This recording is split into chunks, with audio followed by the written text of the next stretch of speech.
did my Army service in the Judge Advocate General's Corps, the legal branch of the Army, and always had a fascination with World War I. Why was, this what it was? And sort of got, after however many years, the attempt to say, let's try to do something. And the script that Elizabeth Elsbach, my co-author, and I put together for this was, how would the war have looked to you if you were a citizen of our period 1916 to 1919, and you were sort of living it day by day, week by week, and the key piece, you didn't know what would come next. And taking that script, we just dug into it, our only two sources for the books, and they ended up about 1,200 pages of stuff. One, the Daily New York Times, probably the best newspaper of the time. And secondly, the Congressional Record, the debates on the floor of Congress on all the kinds of war-related topics. And so we went in digging out all of the information on that. It was a lovely mix. Elizabeth started off as one of my law students, moved to helping me out with some of the research, and she was just so good at bringing so much on. I said, you want me to co-author on this thing? And she said, that sounds kind of fun. And so there was a contrast of the two. Don, probably a baby boomer, Elizabeth a millennial, Elizabeth female, Don male, Don veteran, Elizabeth not, Don an American history major, Elizabeth European history major with a stay in a year over in Austria, where she said that was fun learning that things that happened 500 years ago still resonate with people. But we can't do that because in 1426, here is what happened in Austria, kind of stuff. And I said, great. So we put those things together. That's been the book that we have put out there. And I'll just give you a little sense of what week by week we come along. And we started sort of arbitrarily 1st of October, 1916. And why that? Because we were about 5 weeks away from a very important presidential election. And you start thinking, 2016, the president's there. And there was Woodrow Wilson, Democrat, running for re-election in what normally, ever since the Civil War, had been, by and large, Republicans win the presidential races. Wilson only the second Democrat in 50 years to be in there, and he was running in a very close contest for re-election against Charles Evans Hughes, very impressively credentialed Republican nominee there, and a month and a week to go. That's where we start. And we end at the end of the Congress that was then elected in 1916, same time as the president.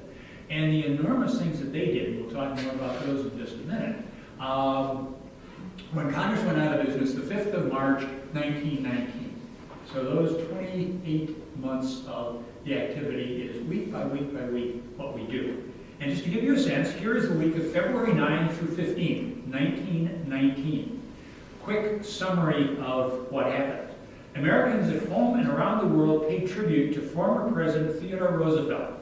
On Sunday, February 9th, Roosevelt had unexpectedly died in his early 60s, about a month before, and this was the both Senate, congressional, and a worldwide honoring of Teddy Roosevelt, who was probably well more than Woodrow Wilson, who was certainly becoming an international figure, the American best known in Europe at the time, and widely admired.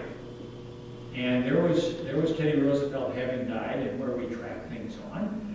Leaving Teddy, there Woodrow Wilson, the current president, concluded a busy visit to Europe that included shaping the League of Nations, part of the peace treaty after the war had ended. Congressional debate, what's Congress doing while this is going on?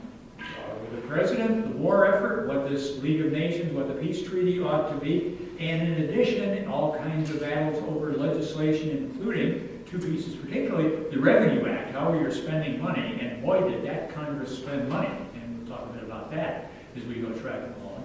And secondly, the last failing vote to attempt to get an amendment to the Constitution. Anybody remember your history? Actually, two significant amendments in this period, about 2 years. Number one,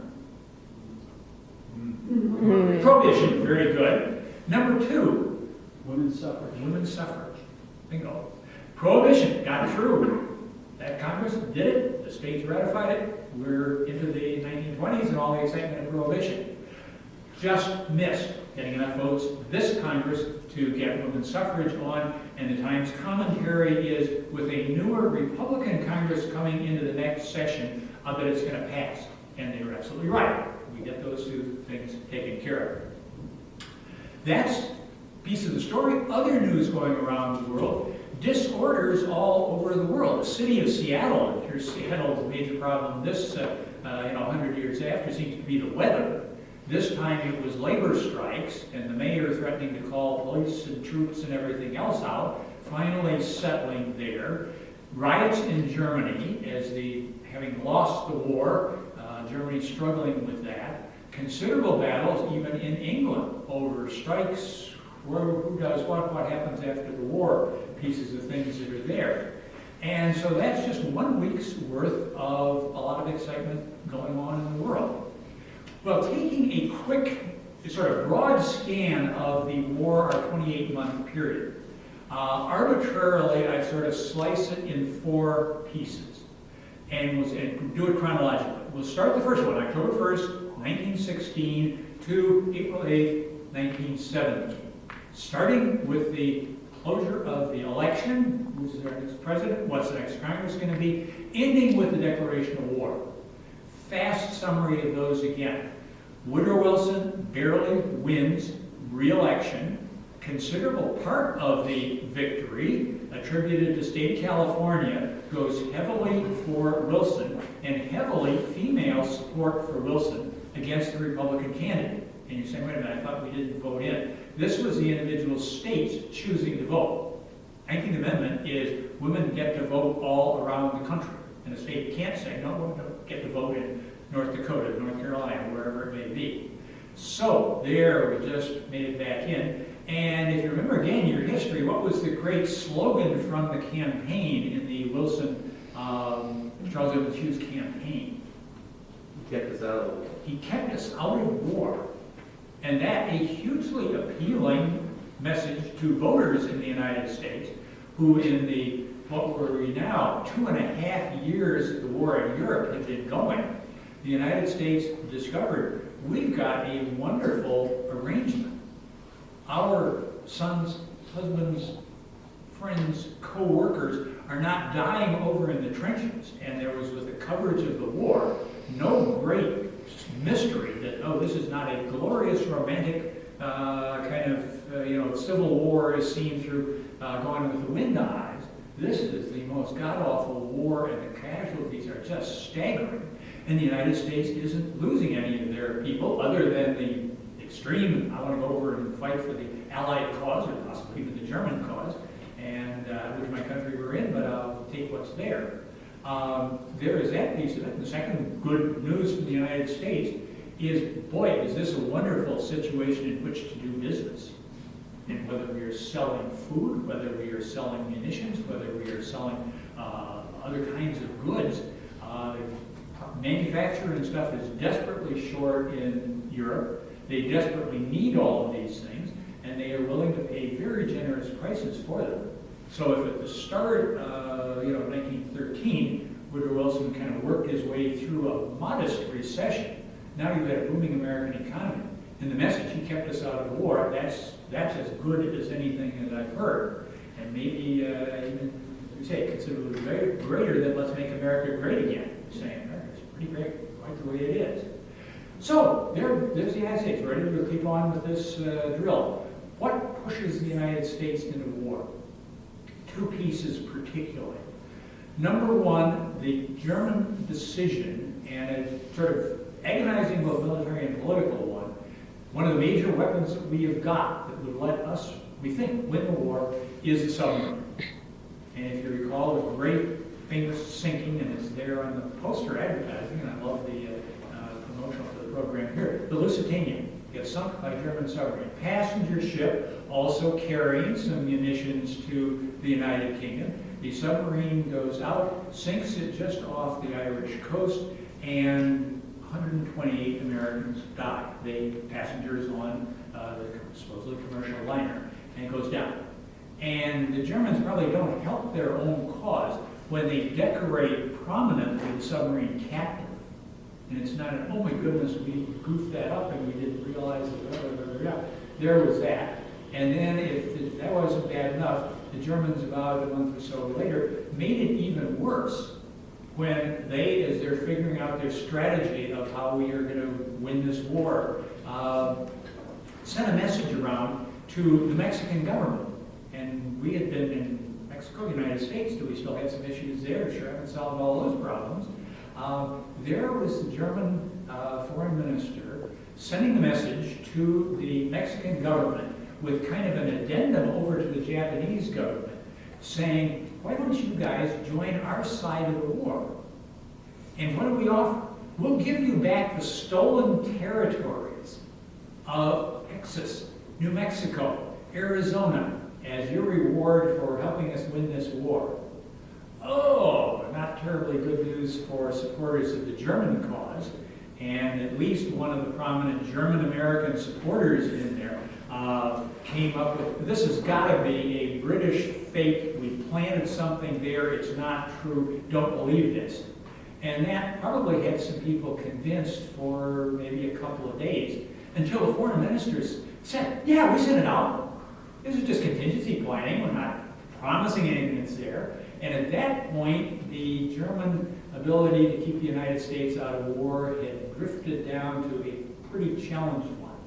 Nonetheless, declaration of war comes up. The president goes to Congress, requests a memorable speech that is there. Congress debates it with some seriousness, votes on it, and 55 members of Congress vote no. We do not want to go to war. And the rest, strong majority, says yes we are, and we're off and running. End of period number 1 of the 4. Period number 2 of the 4 brings the 65th Congress of the United States, the one that has just voted to declare war, in as the major player, with certainly President Wilson, the executive branch, doing a lot in that thing. What is it that we put together to put America into a war posture? And we think of now, here's the Allies, here are the Central Powers, and on the Central Power side, we have Germany, we have Austria-Hungary, then one empire, but now fragment states there. We have Turkey.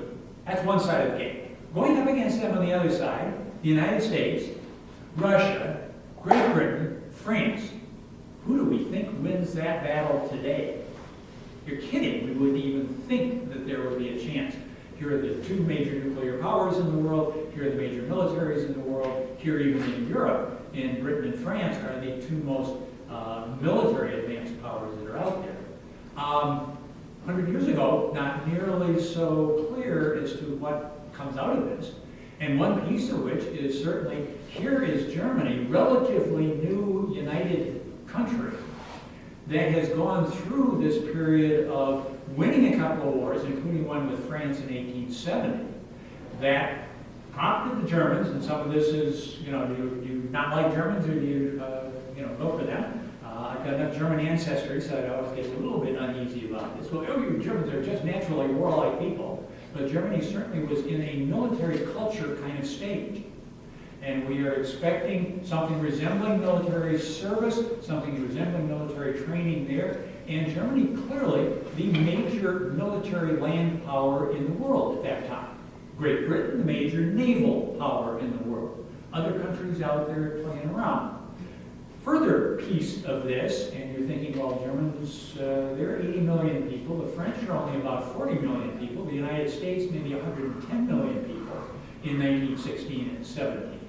The Germans, in addition to this military culture and a pretty strong lead up to having the military, also in a war that is going to be significantly decided by technological, engineering, scientific kind of discovery. How does Germany rank right there, that minute? And somebody went and did a good study of, let's take a look at the Nobel Prizes awarded between 1900 and 1930, and people getting them in that area, likely to be the ones contributing to their nation, if not the world's, expertise in matters military. And I take the hard sciences, as I say, there's the chemistry prize, there's the physics prize, there's the medicine prize there. rough guess, how many United States citizens in that 30-year period receiving a Nobel in one of those areas? Ballpark guesses? 5, 20, 100? 6. 6. How many British? 10. Very good. Dozen. How many German? Third. 33. Yeah. So this is who we've just decided we want to fight. And so, wow, where does that take us? And the United States, starting with a very limited army from which they are raising, and I think by most estimates we rank somewhere 17th in the world in the size and maybe the capability of our military, somewhere between Bulgaria and Romania.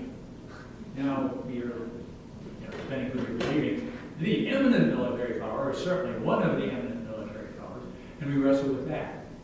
So here is our Congress of the United States. They have just declared war. They're figuring out what are the things that have to follow off this. And in a remarkable period, and I put this as April 17 to about November 1917, we see Congress doing the following thing.